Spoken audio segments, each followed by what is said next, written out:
سورۃ التین بسم اللہ الرحمن الرحیم. یہ سورت بھی نفسیاتی فلسفیاتی اعتبار سے بہت اونچی ہے. اور وہ کیا ہے سمجھ لیجئے.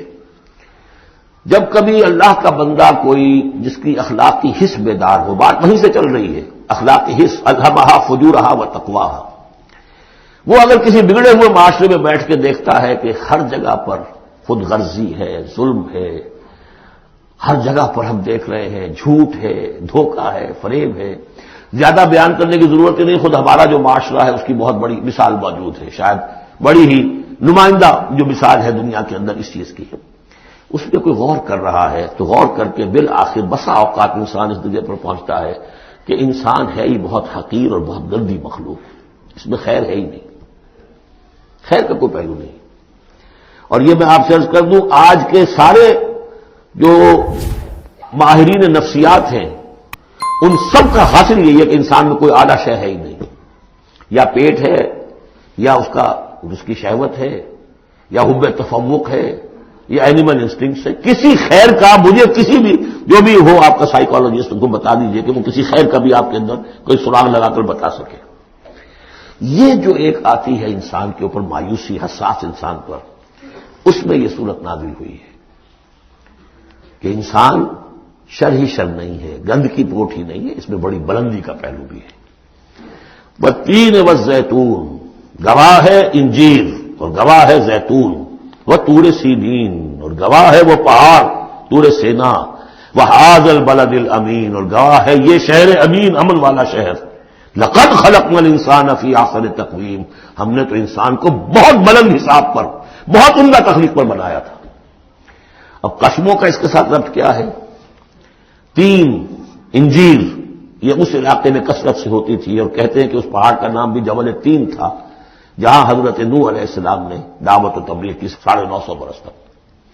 زیتون اس پہاڑی کا نام ہے اور وہاں زیتون کے درخت تھے جہاں حضرت مسیح علیہ السلام نے سرمن آف دا ماؤنٹ، مشہور پہاڑی کا واس، اسی پر آپ کے آزاد تبلیغی مباحث ہوئے ہیں.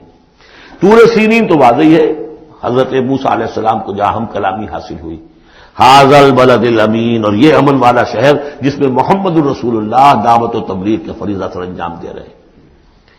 ان شخصیتوں کو اصل میں ان مقامات سے مراد یہ شخصیتیں ہیں. اگر کسی کا خیال یہ ہے کہ انسان میں کوئی خیر ہے نہیں تو دیکھیں ہمارے بندے نوح کو، یاد کریں ہمارے بندے عیسیٰ کو، یاد کریں وہ بھی تو انسان تھا، موسیٰ جو رب سے ہم کلام ہوا تھا، اور دیکھ لیں اس بندے محمد کو صلی اللہ علیہ وسلم جو اس بلد امین میں نظر آ رہا ہے. کیا تمہیں ثبوت نہیں مل جائے گا کہ انسان میں تو بڑی عظمت رکھی تھی ہم نے؟ یہ دوسری بات ہے. آپ اپنے آپ کو حیوان ہی سمجھ لیں، حیوان بنا لیں. فلا تکونوا کالذین نسوا اللہ فانساہم انفسہم، یہ تو آپ کا کام ہے، آپ نے کیا ہے، یہ گراوٹ تو آپ کو ملی ہے. حقیقت میں اللہ تعالیٰ نے بنایا تھا وہ تو بہت اونچے مقام پر بنایا تھا. آدم مسجود ملائک، آدم خلقتہ بیدی، آپ نے دونوں ہاتھوں سے بنایا ہے. وَلَقَدْ كَرَّمْنَا بَنِي آدَمَ وَحَمَلْنَاهُمْ فِي الْبَرِّ وَالْبَحْرِ، یہ ساری آیات جو اتری قرآن مجید میں. تو انسان سرشت کے اعتبار سے کچھ کمزور ہے، فطرت کے اعتبار سے بہت بلند ہے. یہ میں دونوں الفاظ بار بار استعمال کرتا رہا ہوں، اب ان تمام چیزوں کی وضاحت ممکن نہیں ہے. اس کا روحانی وجود سب سے اونچا ہے، اس کا حیوانی وجود بہت نیچے ہے. اصل میں اس حیوانی وجود میں آ کر یہ نیچے چلا گیا ہے. والتین والزیتون وطور سینین وھذا البلد الامین لقد خلقنا الانسان فی احسن تقویم، ہم نے انسان کو بنایا تھا بہترین حساب سے. ثم رددناہ اسفل سافلین، اب اسے اس جسد حیوانی میں ڈال کر در حقیقت نیچے پہنچا دیا گیا ہے. تو اب کیا کرنا ہوگا؟ اب اوپر اٹھنا ہوگا. اوپر اٹھنے کے لیے محنت کرنی پڑتی ہے. الا الذین آمنوا وعملوا الصالحات، اب یہ ایمان اور عمل صالح ہے جو تمہیں اس پستی سے نکال کر اوپر لے آئے گا. جس مقام پر تم پیدا کیے گئے ہو اس مقام تک پہنچنے کے لیے پہلی محنت کیا ہے؟ آپ کے شعور اور ذہن کی آزمائش ہے کہ اللہ کو پہچانتے ہو یا نہیں. اور دوسری محنت عمل صالح ہے. الا الذین آمنوا وعملوا الصالحات فلہم اجر غیر ممنون، تو ان کے لیے تو اجر و ثواب ہوگا جو اس کا سلسلہ کبھی منقطع ہی نہیں ہوگا.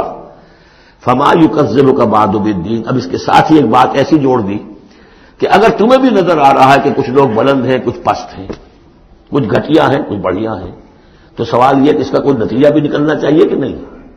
پھر کیا چیز ہے جو تمہیں آمادہ کرتی ہے جزا و سزا کے انکار پر؟ الیس اللہ باحکم الحاکمین، کیا اللہ تعالیٰ تمام حاکموں سے بڑا حاکم نہیں ہے؟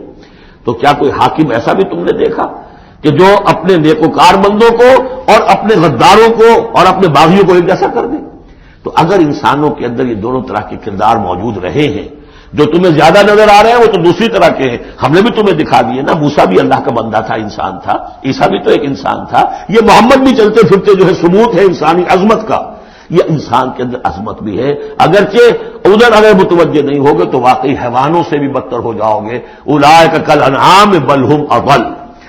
بارک اللہ لی ولکم فی القرآن العظیم ونفعنی وإیاکم بالآیات والذکر الحکیم وإیاکم بالآیات